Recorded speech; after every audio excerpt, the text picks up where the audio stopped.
में इस सरकार को जिताने का सारा उत्तरदायित्व तो लगता है मनफ भाई चाय वाले के कंधे पर आ गया है। संजय राउत जो है वो मनफ भाई के दुकान पर गए और बोले, भैया कुछ विधायक मिलेंगे क्या? फिर मनफ भाई उनको अपनी दुकान पर बैठने बोलकर बाइक लेकर निकल गए। संजय राउत की जान में जान आई कि वो चाय वाला अपनी बाइक से लेडीज लोग के लिए पैड ला सकता है तो वो क्या नहीं कर सकता। वो हारमोनियम निकालकर बजाने लगे। तभी थोड़ी देर बाद मनफ भाई एक बस लेकर आता दिखा जिसमें शिवसेना के 44 विधायक थे। संजय राउत मनफ भाई को धन्यवाद दिया और गेट की तरफ बढ़ने लगे। तभी वहां से एकनाथ शिंदे और हिमंता बिस्वा शर्मा बाहर निकले और उन्हें दबोचकर बस में बिठा लिया कि भाजपा अपनी पार्टी को 2 हिस्सों में तोड़ दे, एक का नाम रखे भाजपा ब्रैकेट में मोदी शाह और दूसरे में लिखे भाजपा ब्रैकेट में विपक्ष। संजय जी 11:15 बजे आज सुबह में यह कह रहे थे कि अगर भाजपा को लगता है कि शिवसेना की सरकार गिरा देगी तो वो यह जान ले कि हम राख से दोबारा उठ खड़े होंगे। वो यह बताना भूल गए कि वह राख किस वस्तु की होगी, स्वयं की अधोजटाओं के जलने की या पिछली बार जो चीज उखाड़ ली थी उसकी राख। खैर 1 घंटे के बाद संजय राउत ने विधानसभा भंग होने के भी संकेत दिए। संभव है कि एकनाथ शिंदे ने हथेली भरकर कुछ उखाड़ लिया था और समय के साथ दर्द, सूजन, जलन, लहर, स्थान विशेष की लालिमा, त्वचा में रक्तिम नमी आदि की मात्रा में सतत वृद्धि हो रही है। मुंबई में पेंगुइन लाना हो या फिर 43 शिवसेना पार्षदों के घरों के सौंदर्यीकरण हेतु 3,693 करोड़ का आवंटन। आदित्य साहब ने बताया कि विलक्षण पिता का पुत्र अति विलक्षण ही होता है। क्रेडिट के लिए अभी कई आईटी सेल वाले लड़ मरेंगे। सत्यनारायण भगवान की कथा वाली किताब में जैसे कथाएं होती हैं वैसे ही कथाएं गढ़ी जाएंगी कि देवेंद्र फडणवीस को यह विचार होली मिलन समारोह में गले लगते समय अमित भाई शाह ने कान में दिया था कि वो शिवसेना को तोड़ने का प्रयत्न करें। जब शिवसेना ने चुनाव तो भाजपा के साथ होकर लड़ा था और सरकार उनके साथ बना ली जिनको गाली देकर, जिनके दुर्गुण गिनाकर चुनाव जीती थी। तब रवीश जी यह देख पा रहे थे कि शिवसेना तेल की खौलती कढ़ाई पर बैठकर आदर्शों की जलेबी छान रही है और रवीश राजदीप जैसों को टाटा न्यू ऐप से तुरंत डिलीवर हो रहा है, एकदम गर्मा गर्म। असम की बाढ़ से याद आया कि राजदीप एक विशिष्ट प्रकार के दोगले हैं। नहीं, दोगले से आप उनके बाप पर मत जाइए, यह दोगलापन वैचारिक है। इसका संबंध गुणसूत्रों से निकल आए तो वह संयोगवश ही हो सकता है। बहुत कम लोग यह जानते थे कि कोई संजय राउत की हारमोनियम छीनकर राउत जी को ही बजा जाएगा, परंतु नियति के आगे कौन टिक पाया है। अब जबकि यह लगभग तय है कि परमादरणीय उद्धव ठाकरे जी की शिवसेना की सरकार का बचना कठिन है, तब मैं कारागार में जाने के भय को त्याग कर कुछ मन की बकवास करने जा रहा हूं।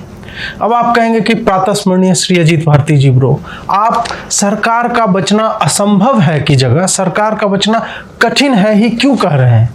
तो मैं कहूंगा कि मित्रों, यह भाजपा है। राजनीति में कोई परमानेंट दुश्मन नहीं होता। ये कहकर शिवसेना के साथ ही गठबंधन कर आपका काट भी सकती है, इसलिए कठिन पर बने रहिए। कुछ लोगों ने संजय राउत जी को उखाड़ लिया जैसे शब्दों को बोल्ड फॉन्ट में प्रिंट करवाकर भेजा है, जिस पर संजय राउत जी काफी उद्विग्न महसूस कर रहे हैं। हालांकि संजय जी 11:15 बजे आज सुबह में यह कह रहे थे कि अगर भाजपा को लगता है कि शिवसेना की सरकार गिरा देगी तो वो यह जान ले कि हम राख से दोबारा उठ खड़े होंगे। वो यह बताना भूल गए कि वह राख किस वस्तु की होगी, स्वयं की अधोजटाओं के जलने की या पिछली बार जो चीज उखाड़ ली थी उसकी राख। खैर 1 घंटे के बाद संजय राउत ने विधानसभा भंग होने के भी संकेत दिए। संभव है कि एकनाथ शिंदे ने हथेली भरकर कुछ उखाड़ लिया था और समय के साथ दर्द, सूजन, जलन, लहर, स्थान विशेष की लालिमा, त्वचा में रक्तिम नमी आदि की मात्रा में सतत वृद्धि हो रही है।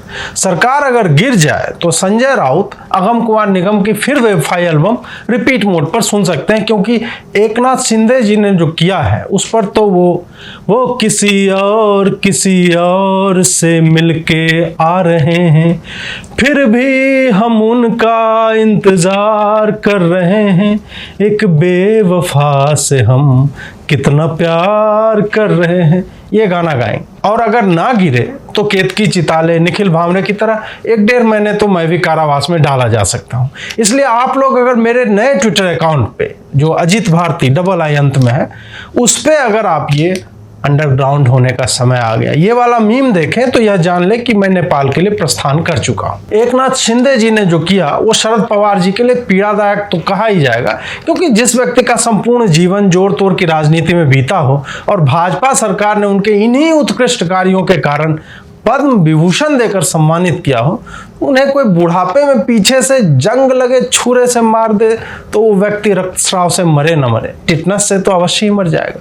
वैसे शरद पवार जी पर भी कुछ लिखना या बोलना जेल में ही पहुंचाता है, फिर भी एक प्रयत्न करते हैं। यह सब देखते हुए कांग्रेस पूरे प्रकरण में स्वयं को उपेक्षित महसूस कर रही है। वो यह तय नहीं कर पा रही है कि राहुल के ईडी पूछताछ के नाम पर आरंभ किए सत्याग्रह में अग्निवीर के लिए सत्याग्रह जोड़ने के बाद क्या एक ट्वीट में इतना स्थान बचेगा कि महाराष्ट्र में लोकतंत्र को बचाने का सत्याग्रह भी जोड़ पाए। छोटी क्षेत्रीय पार्टियों के साथ मिलकर सरकार में किसी तरह बने रहने के लिए कांग्रेस ने कई बलिदान दिए हैं। ऐसे में महाराष्ट्र की सत्ता से बेदखल हो जाने पर वो अब अर्णब गोस्वामी आदि को अंतोनिया माइनो नाम लेने पर सिर्फ छत्तीसगढ़ में ही उन पर केस कर सकती है। यह उनके लिए एक दुखदायक बात है। कांग्रेस वाले ने जब यह देखा कि उन्हें तो कोई पूछ ही नहीं रहा, तो उन्होंने कमलनाथ जी के नाम एक चिट्ठी लिखकर उन्हें महाराष्ट्र में हो रही उथल पुथल पर दृष्टि बनाए रखने हेतु नेता नियुक्त कर दिया। बहुत लोग कांग्रेस का उपहास कर रहे हैं कि कमलनाथ तो ऐसी स्थिति में अपनी सरकार नहीं बचा सका था, वो महाराष्ट्र की घंटा बचाएगा। देखिए, अनुभव कहीं ना कहीं आपको लाभ ही पहुंचाता है। कमलनाथ जी को अनुभव है कि मुख्यमंत्री पद से पदच्युत होने के बाद क्या क्या कर सकते हैं, तो वो अब उद्धव ठाकरे जी से मिलकर एक ब्रोशर देंगे उनको, जिसमें लिखा होगा कि वो किस स्थिति में क्या करें।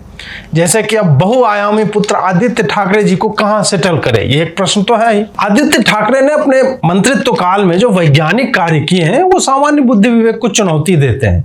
मुंबई में पेंगुइन लाना हो या फिर 43 शिवसेना पार्षदों के घरों के सौंदर्यीकरण हेतु 3693 करोड़ का आवंटन। आदित्य साहब ने बताया कि विलक्षण पिता का पुत्र अति विलक्षण ही होता है। अब ऐसे में कमलनाथ जी तो बताएंगे कि आदित्य ठाकरे जी आगे हार्वर्ड में जीव विज्ञान पर शोध करेंगे या फिर मैसाचुसेट्स तकनीकी संस्थान को अपनी सेवाएं देंगे। कई लोगों ने आदित्य ठाकरे की अपेक्षित दुर्गति के लिए बरखा दत्त को उत्तरदायी ठहराया है। यह फोटो हर जगह दिखाई जा रही है कि बरखा के साथ बैठा था, ये तो होना ही था। अब लोगों को नहीं लगता कि भाजपा आईटी सेल वालों को कितना दुख पहुंचेगा जो इस कार्य के लिए अमित शाह के चाणक्यत्व को क्रेडिट दे रहे थे। एक आदमी ने लिखा है कि कल तक जो लोग गृह मंत्री जी को गालियां दे रहे थे, आज उनका मुंह बंद हो गया होगा। भाई मेरे, हमारा मुंह क्या बंद होगा? मुंह और अंगूठे तो माननीय गृह मंत्री जी के बंद हैं कि एक के बाद एक कांड हो रहे हैं, ना तो वो आदेश दे पा रहे हैं ना लिख पा रहे हैं। और हाँ, तनिक सोचो कि क्या राज्यों में सरकारें बनवाना केंद्रीय गृह मंत्री का कार्य है, या फिर शाहीन बाग, दिल्ली दंगे, किसान आंदोलन, लाल किले पर आक्रमण, रामनवमी पर हिंसा, नुपुर शर्मा मामले में हिंसा आदि को रोकना? सोचो भाई, नहीं सोच पाएंगे, क्योंकि ज्योतिषीय गणना ग्रह नक्षत्रों के चाल पर आधारित गणित है, जबकि अमित शाह को महाराष्ट्र के लिए क्रेडिट देना सामान्य बुद्धि पर निर्भर है। क्रेडिट के लिए अभी कई आईटी सेल वाले लड़ मरेंगे। सत्यनारायण भगवान की कथा वाली किताब में जैसे कथाएं होती हैं, वैसे ही कथाएं गढ़ी जाएंगी कि देवेंद्र फडणवीस को यह विचार होली मिलन समारोह में गले लगते समय अमित भाई शाह ने कान में दिया था कि वो शिवसेना को तोड़ने का प्रयत्न करें, क्योंकि जिसका नाम ही एक नाथ हो वह एक साथ दो लोगों को नाथ क्यों बनाएगा। इसी हेतु फिर देवेंद्र भाई ने 16 सोमवार का व्रत करके एकनाथ शिंदे जी को प्रसन्न किया, ताकि वो अपना वर्तमान नाथ त्यागे और नए नाथ के गृह में आए। आईटी शैलियों के अनुसार उसी पूजा अर्चना का फल है कि आज सारे विधायक एक 5 स्टार होटल से दूसरे में जा रहे हैं। अब आप कहेंगे कि अजीत जी, थंबनेल में शिवसेना का रोस्ट लिखकर आप भाजपा वालों का रोस्ट किए जा रहे हैं। लगता है अमित शाह ने करोड़ों रुपए देने बंद कर दिए। बिल्कुल सही बात है। पहले तो उन्होंने इतने करोड़ दिए कि मेरे पास रखने की जगह नहीं है, और ऊपर से ईडी किसी दिन चिट्ठी भिजवाकर सारा माल जो है ईडी से उठवा लेंगे। खैर, शिवसेना को तो जो दुख होगा वह तो होगा ही, परंतु एक दुख तो उद्धव ठाकरे जी को भी सताएगा कि सत्ता से बाहर जाने पर वही पुलिस जो मंगल ग्रह के पत्थरों को भी नोटिस भेज दिया करती थी, संभवतः उनके घर में भी घुसेगी।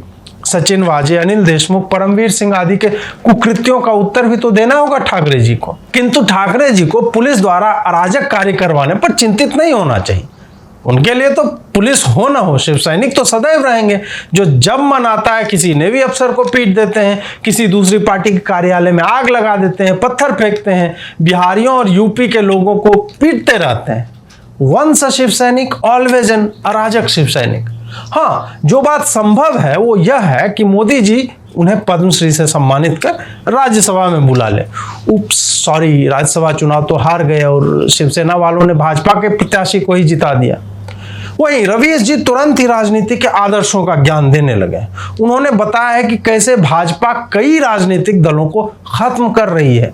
वो बताते हैं कि भाजपा हारने पर तोड़फोड़ मचाती है, जांच एजेंसियां लगाती है। रवीश जी का यह ज्ञान तब नहीं आया था जब शिवसेना ने चुनाव तो भाजपा के साथ होकर लड़ा था और सरकार उनके साथ बना ली जिनको गाली देकर, जिनके दुर्गुण गिनाकर चुनाव जीती थी। तब रवीश जी यह देख पा रहे थे कि शिवसेना तेल की खौलती कड़ाही पर बैठकर आदर्शों की जलेबी छान रही है और रवीश राजदीप जैसों को टाटा न्यू ऐप से तुरंत डिलीवर हो रहा है, एकदम गर्मा गर्म। पहले जिस शिवसेना को अराजक और गुंडे कहते थे क्योंकि वो भाजपा के साथ होती थी, वही अब रवीश के लिए वैसी पार्टी हो गई जिसके निष्ठावान कार्यकर्ता और नेता शक्ति प्रदर्शन किया करते थे। जी, रवीश जी यह बताएं कि क्या नेवी ऑफिसर को पीटना शक्ति प्रदर्शन था, किसी का सिर मुड़वा देना शक्ति प्रदर्शन होता है, भाजपा कार्यालय को फूंकना, थिएटरों को तोड़ना, गरीब फल वालों को उनके बिहारी होने पर पीटना, ये सब भी शक्ति प्रदर्शन में ही आता है। रवीश का एक दर्द जो खत्म होने का नाम ही नहीं ले रहा है, नहीं बवासीर नहीं है, वो यह भी है कि विपक्ष खत्म होता जा रहा है। उसका भी उत्तर वो भाजपा से ही मांग रहे हैं, ना कि नकारे कांग्रेस से कि राष्ट्रव्यापी पार्टी मां बेटे के आंचल से बाहर कब निकलकर सुधारों की चेष्टा करेगी।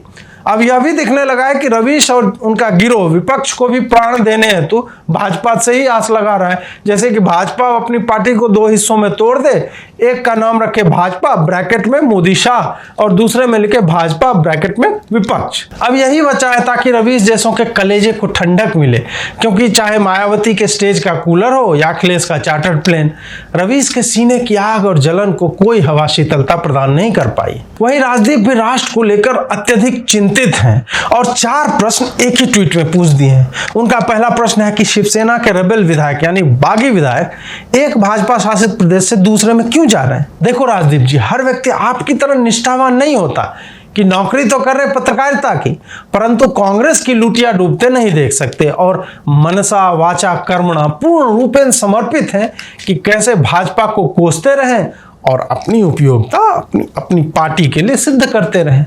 दूसरा प्रश्न यह लिखा है कि असम में बाढ़ आई है और इनकी प्राथमिकता सरकार गिराने की है। असम की बाढ़ से याद आया कि राजदीप एक विशिष्ट प्रकार के दोगले हैं। नहीं, दोगले से आप उनके बाप पर मत जाइए, यह दोगलापन वैचारिक है। इसका संबंध गुणसूत्रों से निकल आए तो वह संयोगवश ही हो सकता है। राजदीप जी ने असम की बाढ़ के समय राष्ट्रीय कवरेज न होने पर कुछ सालों पूर्व यह लिखा था कि यह प्रदेश इतनी दूर है कि उसे समाचारों में सम्मिलित करना दुष्कर है। आज अचानक से उन्हें असम के बाढ़ों का स्मरण इस कारण भी हो गया है क्योंकि हरामखोर प्रवृत्ति के व्यक्ति की संवेदनशीलता बाढ़ग्रस्त मनुष्यों के प्रति नहीं होती, बल्कि वह ऐसे दुर्दिनों का भी उपयोग अपने स्वामी या स्वामिनी की रक्षा हेतु ही करता है। राजदीप जी, आपको यह जानकर आश्चर्य होगा कि महाराष्ट्र में जब कोरोना की पहली लहर 1.5 साल तक चल गई थी तो न तो उद्धव जी हाथ में सिरिंज लेकर घूम रहे थे टीका देने के लिए, ना ही हर साल वहां बाढ़ आती है तो हेलीकॉप्टर से वड़ा पाव गिराते हैं। उसी प्रकार हिमंता बिस्वा शर्मा बाढ़ से निपट लेंगे जैसे हर साल निपटते हैं। आप उनकी चिंता ना करें। तीसरा प्रश्न जो है राजदीप का वो यह है कि ऐसे विरोधों के लिए पैसे कौन देता है? Who funds these rebellion? पैसा सुनते ही इनकी बिल्लौरी चक्षुओं में चमक आ गई कि ये जो 40 लोग हैं वो तो 5 स्टार होटल में ठहर रहे हैं, चार्टर्ड विमानों से यात्रा कर रहे हैं, पैसा आ कहां से रहा है? राजदीप, पैसा वहीं से आ रहा है और वैसे ही आ रहा है जहां से और जैसे आपको अपनी चाटुकारिता के लिए आता है। जब आप अर्नब और मोदी के साक्षात्कार पर प्रश्न उठाते हैं कि कठिन प्रश्न नहीं पूछे, लेकिन सोनिया गांधी से स्वयं साक्षात करते समय कठिन प्रश्नों के नाम पर उनसे साड़ी का रंग और किचन में इंदिरा गांधी घुसने देती थी कि नहीं, ये पूछते हैं। राजदीप का चौथा प्रश्न है कि क्या किसी को इन बातों की पड़ी है? Does anyone care? ना राजदीप, किसी को कहाँ पड़ी है। बस तुम ही 4 प्रश्न एक ट्वीट में लिख रहे हो और तुम्हारा पूरा गिरोह एकनाथ शिंदे को ऑटो ड्राइवर बताने से लेकर विपक्ष की हत्या, लोकतंत्र की हत्या और राजनीति के आदर्शों पर ज्ञान देता फिर रहा है। किसी को कहाँ पड़ी है यार। और अंत में राजदीप ने लिखा है कि नेट यह है कि नेता मस्त जनता त्रस्त। मुझे यह समझ में नहीं आ रहा है कि जनता कहाँ त्रस्त है इसमें। क्या एकनाथ शिंदे ने सड़क पर बैरियर लगाकर लोगों से जबरन पैसे मांगे 5 स्टार होटल में रुकने के लिए? जब मैं इस व्यंग का उपसंहार लिख रहा था तब एक अपडेट यह आया कि उद्धव ठाकरे जी को कोरोना हो गया है। ऐसे में मैंने पूर्ण संवेदनशीलता दिखाते हुए इस बात को भी स्क्रिप्ट में सम्मिलित कर लिया है। इससे बिल्कुल ही अलग समाचार में विश्व स्वास्थ्य संगठन ने अपनी एक टीम तुरंत ही मुंबई भेजी ताकि वो यह जान सके कि क्या ओमिक्रॉन का कोई नया वेरिएंट महाराष्ट्र में आया है जो क्षेत्रीय राजनीति से उत्पन्न मानसिक दबाव के साथ म्यूटेशन करके सत्ता के सर्वोच्च पद पर बैठे व्यक्ति को संक्रमित कर सकता है। जब 1 बजे बुलाई गई सभा का समापन हुआ तो कांग्रेस के नेता विक्ट्री साइन बनाते हुए निकले। कांग्रेस की जीवटता सर्व समाज के लिए प्रेरणादायक है कि वो यह जानते हैं कि वो पहले भी सरकार में नहीं ही रहते और अब भी नहीं रहेंगे, तो उनके लिए तो विन विन सिचुएशन है। साथ ही वो विक्ट्री साइन क्यों बना रहे हैं इस पर विद्वानों में मतभेद है। कुछ लोग कह रहे हैं कि वो राहुल गांधी के सत्याग्रह पर प्रतिक्रिया दे रहे हैं कि उनकी एक मुस्कान से पौ फटने लगता है अंधेरे में। इस पर एक ट्वीट यह भी आया कि भाई जो फट रहा है अंधेरे में उसे पौ नहीं कहते हैं। खैर, अंत में इस सरकार को जिताने का सारा उत्तरदायित्व तो लगता है मनभ भाई चाय वाले के कंधे पर आ गया है। संजय राउत जो है वो मनभ भाई के दुकान पर गए और बोले, भैया कुछ विधायक मिलेंगे क्या? फिर मनभ भाई उनको अपनी दुकान पर बैठने बोलकर बाइक लेकर निकल गए। संजय राउत की जान में जान आई कि वो चाय वाला अपनी बाइक से लेडीज लोग के लिए पैड ला सकता है तो वो क्या नहीं कर सकता। वो हारमोनियम निकालकर बजाने लगे। तभी थोड़ी देर बाद मनभ भाई एक बस लेकर आता दिखा जिसमें शिवसेना के 44 विधायक थे। संजय राउत मनभ भाई को धन्यवाद दिया और गेट की तरफ बढ़ने लगे। तभी वहां से एकनाथ शिंदे और हिमंता बिस्वा शर्मा बाहर निकले और उन्हें दबोचकर बस में बिठा लिया और जोर से कहा कि बहुमत का प्रबंध हो गया मित्रों। संजय राउत के मुंह से निकला, सरफराज ने धोखा दे दिया। अगर यह रोस्ट आपको अच्छा लगा तो लाइक, शेयर और सब्सक्राइब। क्या मजेदार दिन था आज, मजा आ गया। खुश तो बहुत होंगे आज सभी बाला साहब सपोर्टर, बीजेपी और हिंदुत्व सपोर्टर्स। और इन 2.5 वर्षों में जो घटनाक्रम हुए हैं, जो भी इवेंट्स हुए हैं, उन्होंने फडणवीस जी के रूप में हमें अमित शाह जी का एक सक्सेसर प्रदान किया है, जो कि एक बहुत ही अच्छी बात है बीजेपी के लिए। और अर्नब भैया तो आज खुशी से झूम रहे होंगे एंड उनके सपोर्टर्स भी, विच इंक्लूड्स मी ऑल्सो। तो बस अब फाइनल न्यूज का वेट करते हैं। जय श्री राम, वंदे मातरम, जय हिंद, जय महाराष्ट्र।